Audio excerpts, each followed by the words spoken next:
What's up, YouTube? Welcome back to the Chance Bishop Show for episode 85 of our Madden 24 Philadelphia Eagles franchise mode here on the channel. Take a look at how the playoffs are, how they're going along. We have the Eagles in the 1 seed, same thing as the Steelers. I mean, nothing's really changed from last episode. Something that has changed from last episode, though, Lane Johnson's returned. Yeah, Lane Johnson, he went out for 3 weeks with a broken thumb. He returns this game against the Washington Commies to fill in back at right tackle.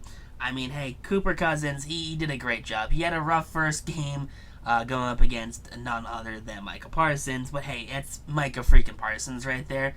I'm not really that distraught about that situation.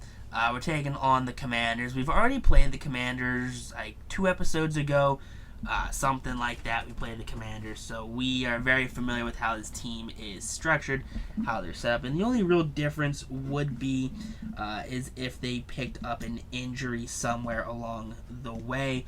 But it doesn't appear to be off the top of my head that I'm seeing any injuries. But I guess we'll get to the injuries in a minute. Do they have Chop Robinson back? No, they don't have Chop Robinson.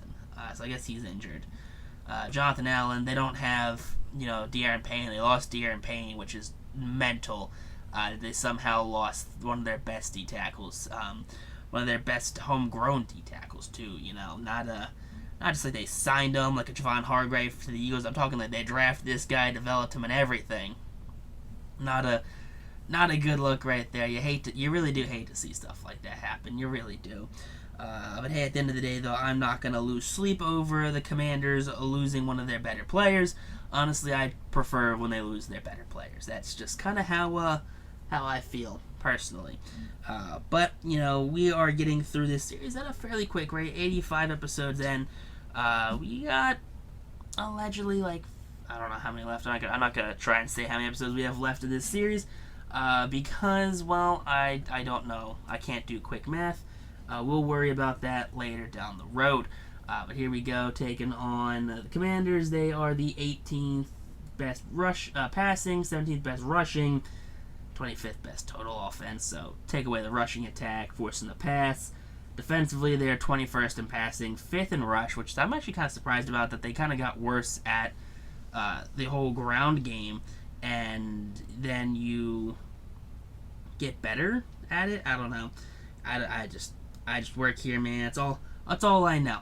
But here we go. We are getting underway in this one. We are looking to have a nice, happy, healthy team here. We don't really need any injuries. No big injuries. That is the last thing that we really want to have. Oh, we have an injury to a corner right there. Is that Keely Ringo that had the injury right there? Not a good start to this game. Having a defensive back out with an injury. That's going to hurt right there. But, I mean, we have good depth on this team. We really do.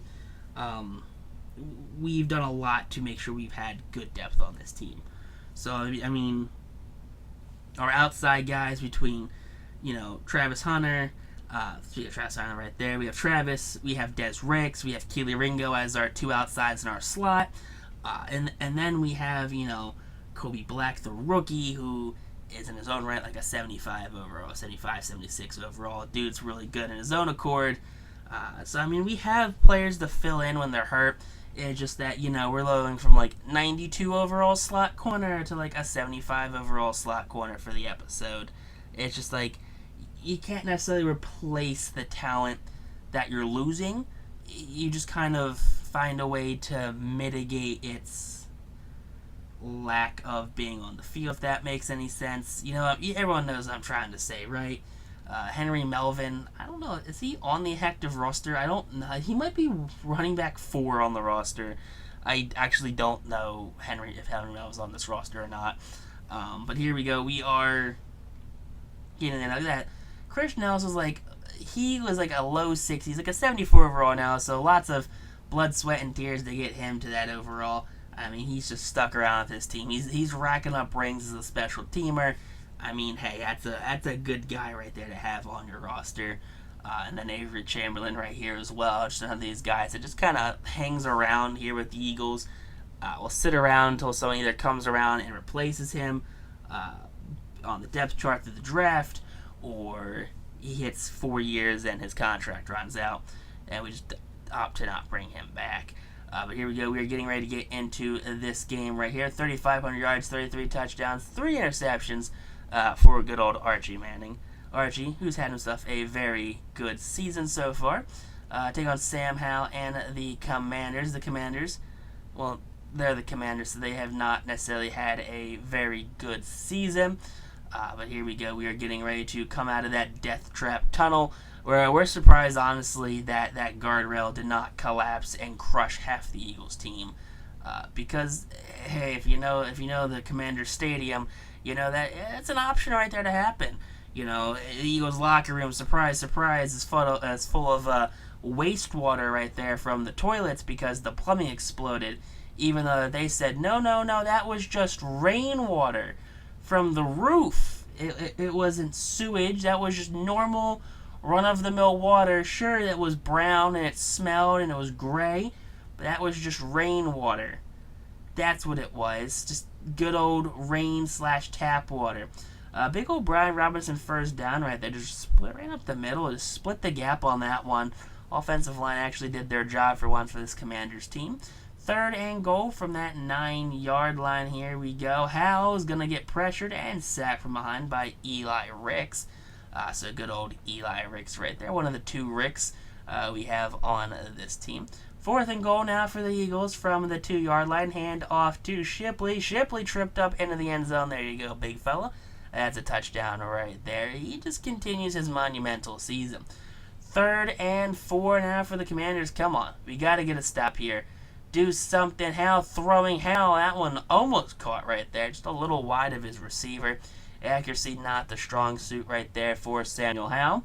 But there you go. 3rd and inches now for the Eagles. You got Will Shipley in the backfield, so we know we're handing this off to Will, right?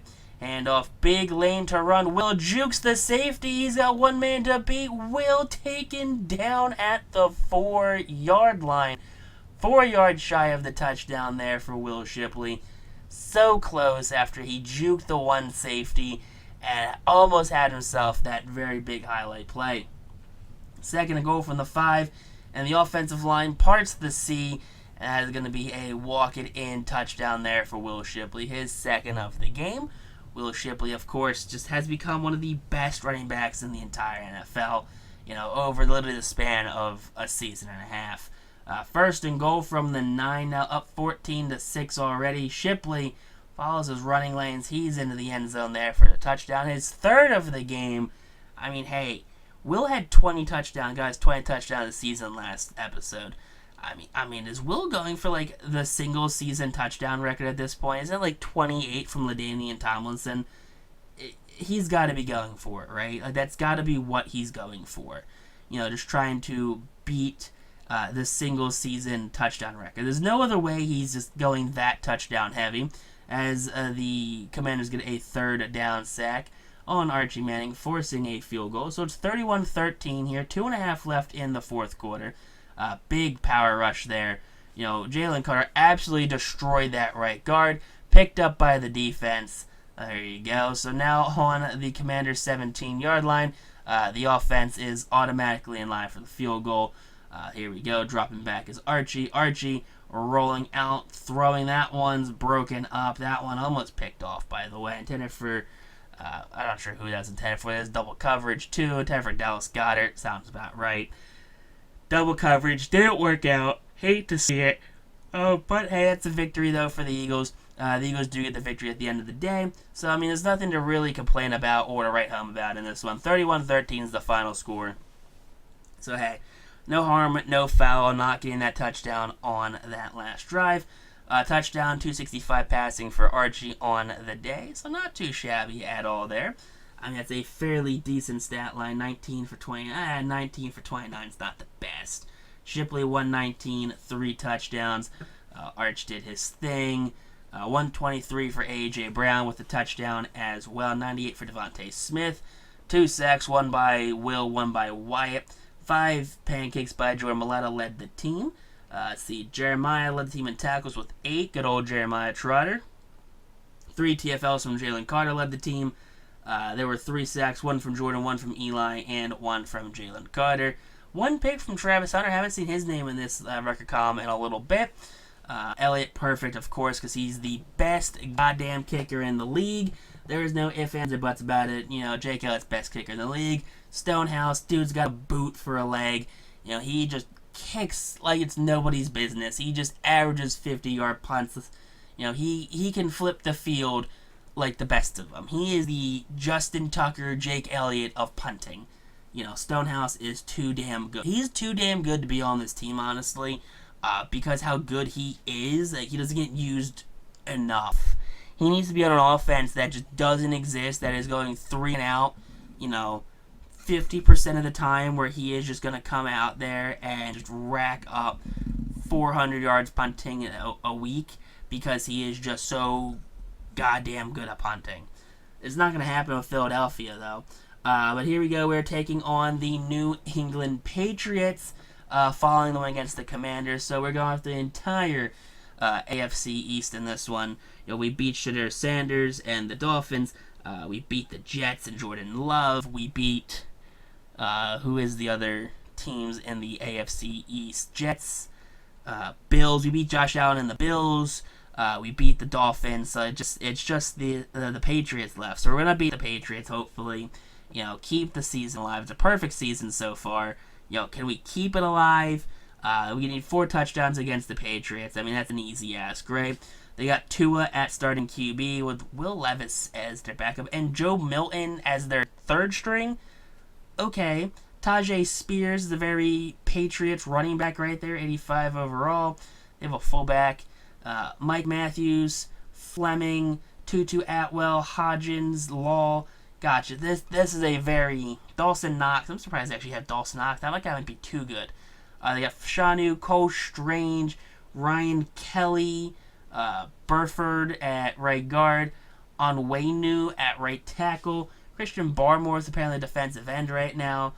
Randall Cooper is another defensive end. D tackle. Milton Williams is an Eagle right there. I wonder how many teams in the NFL currently have a former Eagle on them. My thing is, am I gonna know all of like the drafted guys? That's where I'm gonna lose them all. Unless they have like a face scan and they're a real player, or it's like a Sage Ryan, where it's like clearly a player that I remember. I'm not gonna remember all of these Eagles that we used to have on the team. But it's an okay team. This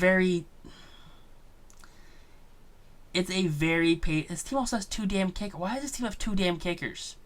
Why do they have York and Carmichael? It makes no goddamn sense to have 2 kickers on this team. It really doesn't make sense. 7th best passing team, 30th rushing offense. Take away the short pass, I guess, from Tua Tagovailoa. I mean, I'm not sure he's gonna be really effective against us. I don't know. Defensively, they are 27th in rush defense, so we're gonna run against them. Gotcha. That tracks for me personally. Right there, that they're not great at the whole run-stopping thing. That's just what I'm getting, honestly, out of this team. Having a healthy team, though, is key to, I guess, any victory. Doesn't matter how good or bad a team is. If you don't have a team that's healthy and ready to go offensively and defensively, you're straight up not going to have a good time. And there's no way, honestly, around that. But the way this Eagles team is built is that there's always just, like, the next man up. Now, of course, some positions, the next man up better than others. I get it. But, hey, we can't always have just superstars at every position. It would be awesome just to have hidden depths, stars, superstars, and just draft, like somebody's business. But we can't always do that. But here we go. We are up in New England. The team that, Bill Belichick built, and, he did that whole frugality thing right there, where he would have a star player and he goes, nope, I don't want a big name on my team. I'm not paying a guy, the league max. I'm paying, all of these guys. We're going to Billy Bean it down here. And he found all of these late round guys that were just steals. He found the Danny Amendolas, the Wes Welkers, the Julian Edelmans, the Tom Bradys, all of these guys that were late round guys, were UDFA guys, were unwanted for one reason or another, and created a very good team for a very long time. and then just kept those players around for as long as he could. And then when, their shelf life expired, guess what?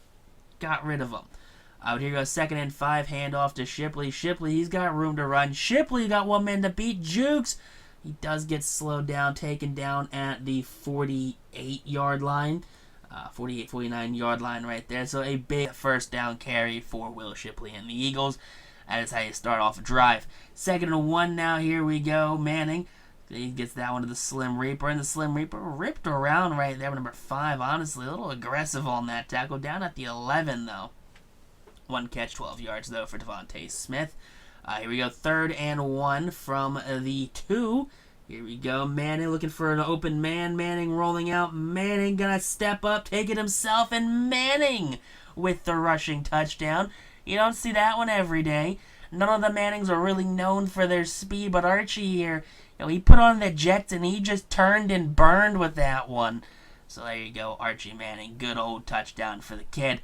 1st and 10 here. 2.5 left in this first quarter. Here we go. Manning drops back. Manning, he's got himself a first down catch and then some. Luke Leitchie fights his way into the end zone there. That's going to be the 2nd touchdown of the game for the Eagles. First passing touchdown as he kicks his little weggies up. And he's having himself a good old time. Rolling on the ground. Being rolled by the offense. 1st and goal now from the 2. That's a catch, and he just gets his feet down with it. Hangs on to it. Nothing fancy there for Devontae Smith. No fancy one-handed catches. Nothing. Just gets it, falls down. Doesn't let anyone make contact with him. 2nd and 10 now from the 12 here in the second quarter. About a minute left in the first half. That's a touchdown there. A.J. Brown, just a rifled shot right there, right through the gap. And A.J. Brown has himself a reception for the touchdown. Good old A.J. Brown play right there. 2nd and goal here, start of the 4th quarter. That one's caught again. A.J. Brown. A.J. Brown getting it done here in this one. A.J. Brown, he was born a New England fan. There's some rumors that he wanted to get traded to New England when he was in Philly. And then he was like, nah, I'm just respecting the GOAT.